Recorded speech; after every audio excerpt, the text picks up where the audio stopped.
안녕하세요. 이번에는 경자년 무인월의 소띠 운세에 대해서 설명을 해드리겠습니다.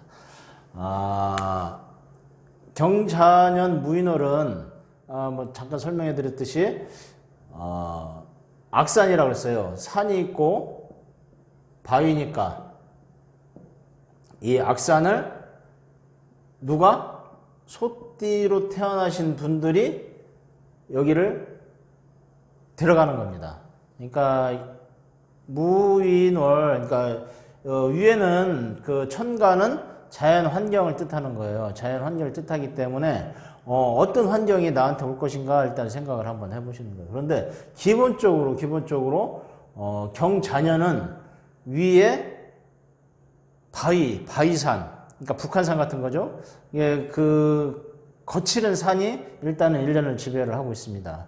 그 속에서 또 다른 무토가 들어오니까 큰 산이죠. 이제 무토는 사실 지리산 같은 거예요. 그래서 큰 산이 이렇게 들어와 있으니까 그것을 일단은 이 소로 태어나신 분은 여기를 이제 개척을 하고 개간을 하는 겁니다. 그러면은 뭐냐면은 이 소로 태어나신 분은 사실 1년은 조금 불편할 수 있겠다 일단 생각은 들어요. 왜냐면은 거칠은 산을 개간을 하니까. 그런데 거칠은 산을 개간을 하지만 결국에는 시간이 지나가고 올해 마지막에는 결국엔 이 산을 다 개간을 하는 어떻게 보면 그런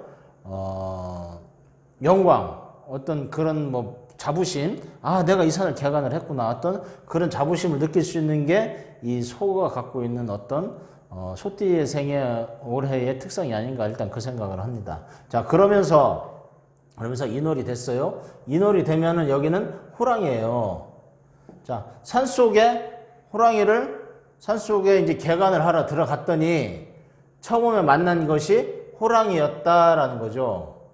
호랑이는 소는 사실 호랑이를 그렇게 어떻게 보면 크게 두려워하지는 않습니다. 왜냐면은 소는 기본적으로 굉장히 강한 동물이니까. 자, 그런데 이 고양이, 사실 소인데 이게 저 호랑인데 호랑이는 뭐예요? 고양이과예요. 고양이과는 지금 이 쥐가 나타났으니까 이 호랑이가 들어오면서 이달에는 호랑이는 어떻게? 쥐한테 관심이 있다. 쥐를 잡아먹고 싶어. 고양이 쥐를 잡아먹고 싶은데 문제는 자축합이라고 그래서 소가 내는, 그러니까 쥐가 소등을 잽싸게 타버린 거죠. 야, 이거 참 골치 아프다. 그러면은 이 고양이는 이 쥐의 욕심 때문에 소를 한테 다가갈 수밖에 없어요. 결론적으로 따진다면은. 그런데